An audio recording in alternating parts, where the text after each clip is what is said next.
Hi, Caitlin. I'm going to review your speech. Give me a second here.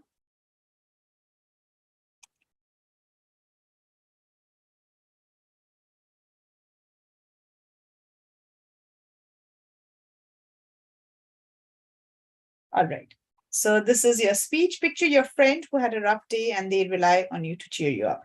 However, if you're yourself going through just as hard as a day like them, hopefully you go to your friend and make them feel better. But it seems like they're defiant and stubborn about nothing will get better. You, as their friend, think that they won't listen to me.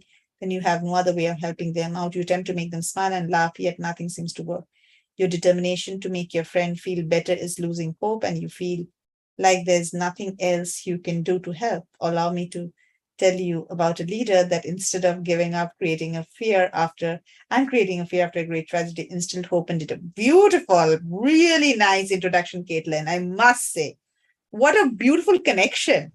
Um, Two different things, and yet, such a really nice connection with a friend who's so upset, and you know that you are down and you still have to get his or her morale up.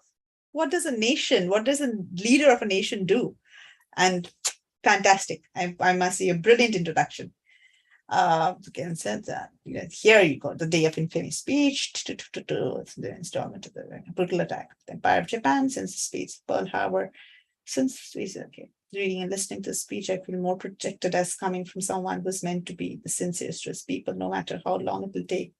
Promise to win through the righteous victory. Announced that the United States had already declared war on Japan for this premeditated invasion. FDR states that hostilities exist. There's no blinking at the fact that our people, our territory, and our interests are in grave danger. The feeling of certainty that knowing he is putting his people first instead of himself rest assures that he's putting his people first instead of himself. Rest assured that this audience helps us feel no hope for if they acknowledges that evil exists in the world, but to anyone that threatens us, that's the president that has enough humility to put his people before himself. Sense of urgency. Nicely done. With confidence in armed troops, the goal of understanding, having such a leader to lead the country through this golden times with so much dedication and famous speech. Important example of leaders everywhere. Where there's okay, they'll be open no matter. It is a call. So I think that the end of your speech, it's almost like a call, that kind of invoking some current leaders here, to show similar courage in or courage or hope in the minds of the people with all the situation that's going on. So when there's time, there will be a hope in the middle of it, no matter how big or amount small. Okay, when you make a bad situation, turn it to be greater, to better for yourself, to have more confidence and dedication. Very nicely done.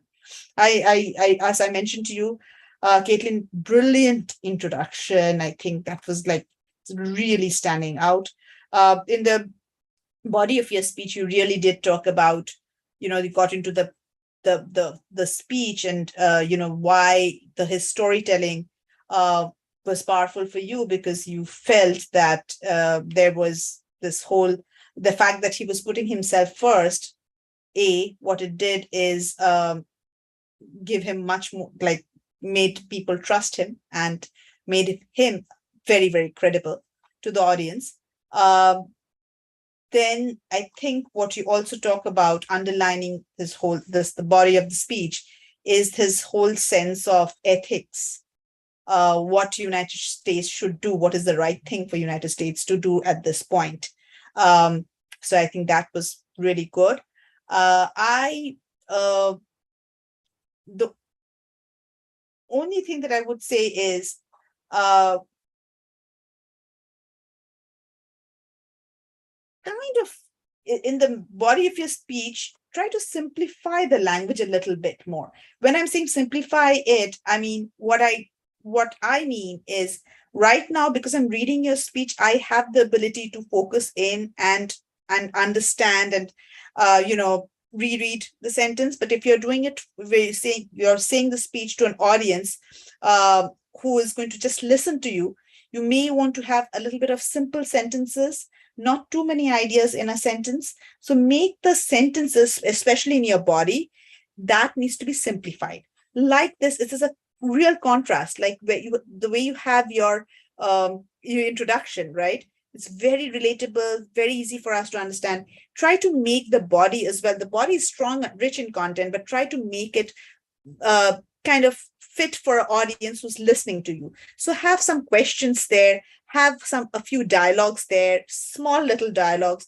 Tell what your thoughts were. So just simplify this a little bit for an audience who's listening to you. Okay, and I think the end of the speech, the conclusion is perfect. You don't need to make any changes. Just simplify the body a little bit more. It seems to be a little complex. Complex. I'm not talking about the content needs to be changed. The content is excellent, but it needs to be simplified. Remember, because the audience is listening to you, and you got to make it easier for the audience to know. So how do you make it easier? Introduce a few questions, and then maybe respond to those questions.